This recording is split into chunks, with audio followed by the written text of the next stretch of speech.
मेरे सभी दर्शकों को नमस्कार। मैं हूं शेखर त्रिपाठी और आप देख रहे हैं हमारा यूट्यूब चैनल अखंड मंथन, समय से पहले समय की जानकारी। आज के भविष्य समाचार के विशेष अंक में हम आपको ले चलेंगे एक ऐसी यात्रा पर जहां हम देखेंगे भूत कैसा है, वर्तमान कैसा है और भविष्य कैसा होगा। ये केवल कल्पना नहीं बल्कि ग्रहों की चाल और ज्योतिषी गणना पर आधारित एक भविष्य विश्लेषण है। आइए शुरू करते हैं बात भूतकाल की।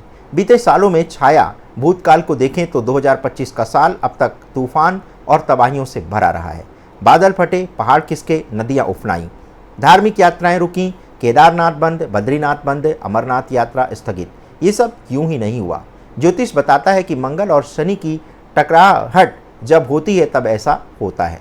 और अगर फैक्ट की बात करें तो IMD और नासा की रिपोर्ट्स में ये साफ है कि क्लाइमेट चेंज के कारण एक्सट्रीम वेदर इवेंट्स बढ़ रहे हैं। यानी ग्रहों की गणना और विज्ञान की रिपोर्ट दोनों ही एक ही दिशा में संकेत कर रहे हैं।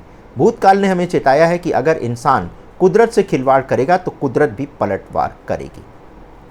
वर्तमान की बात करते हैं।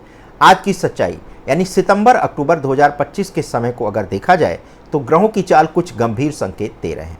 सूर्य कन्या राशि में प्रवेश कर चुके हैं जहां पहले से ही बुध मौजूद हैं। इससे बन रहा है बुधादित्य योग। लेकिन समस्या यह है कि बुध अस्त अवस्था में है। ज्योतिष कहता है वाणी पर ऐसे में नियंत्रण नहीं रहेगा। बहस, झगड़े, विरोध और आंदोलन बढ़ेंगे। पिता पुत्र, गुरु शिष्य, नेता जनता के बीच टकराव के कई मामले सामने आएंगे। और फैक्ट चेक करें तो ये भी यही कह रहा है कि दुनिया भर में युवा विरोध की लहर तेज होने वाली है।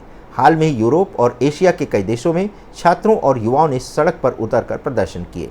यानी वर्तमान का सच यही है, जनता बेचैन है, युवा उग्र है और राजनीति अस्थिर है।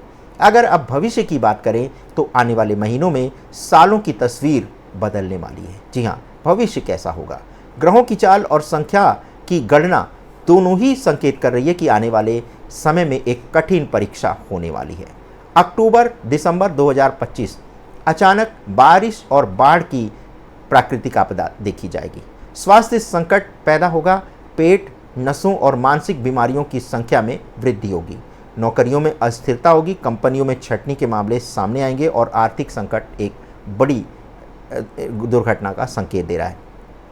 दिवाली तक अग्नि दुर्घटनाओं और हादसों का भी खतरा बढ़ने वाला है। अगर 2026 की शुरुआत की बात करें तो जनवरी फरवरी में किसान आंदोलन, छात्रों के विरोध और राजनीतिक उथल पुथल के कई मामले आंदोलन सामने आएंगे। मार्च अप्रैल की बात करें तो प्राकृतिक आपदाओं की श्रृंखला शुरू हो सकती है। खासकर भूकंप और ट्रेन प्लेन की दुर्घटनाएं बढ़ सकती हैं, यानी कि रेल और हवाई दुर्घटनाएं बढ़ सकती हैं।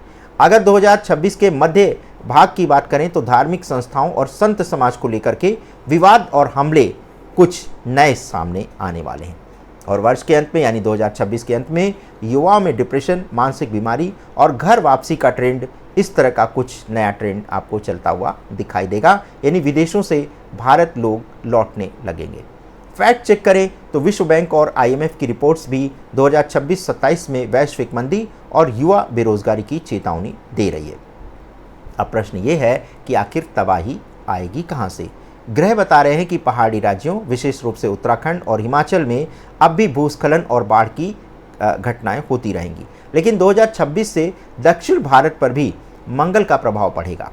यानी तमिलनाडु, केरल, कर्नाटक जैसे राज्यों से जुड़ी बड़ी खबरें सामने आएंगी, चाहे वो प्राकृतिक आपदा हो या राजनीतिक संकट या फिर कोई बड़ा आर्थिक घोटाला।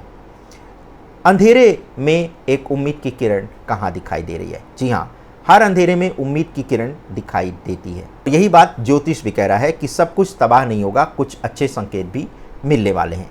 नई टेक्नोलॉजी, इलेक्ट्रॉनिक्स और डिजिटल क्रांति होने वाली है। लोगों को मकान, लोन और कारोबार में राहत मिलेगी। भारत की रक्षा और स्पेस सेक्टर में विश्व नेतृत्व की भूमिका भारत निभाने वाला है। निष्कर्ष यही है कि हमारी राह क्या होनी चाहिए। ग्रहों का संदेश साफ है कि अगर हम संयम, धर्म और अच्छे कर्म अपनाएंगे तो तबाही से निकल जाएंगे। अगर हम प्रकृति का दोहन करते रहे तो प्रकृति हमें झकझोर कर रख देगी। 2026 का सबसे बड़ा शब्द है विरोध। विरोध घर में होगा, स्कूल में होगा, सड़कों पर होगा, राजनीति में होगा। लेकिन याद रखिए, भारत देवभूमि है। यहाँ संकट आते हैं पर आस्था और आध्यात्म की शक्ति ये संकट मिटाते भी हैं। तो अखंड मंथन ब्रेकिंग न्यूज़ में आज यही संदेश है कि हम भूत से सबक ले सकते हैं। वर्तमान हमें चेतावनी दे रहा है और भविष्य हमें अवसर दे रहा है। मौका इस बात का कि हम अपने कर्म और अपनी आस्था से अपनी दिशा अब तय करें। आपका क्या सोचना है? अपनी राय हमें हमारे व्हाट्सएप नंबर या कमेंट सेक्शन में देना मत भूलिएगा। हमारा व्हाट्सएप नंबर है 7905414965। धन्यवाद, नमस्कार।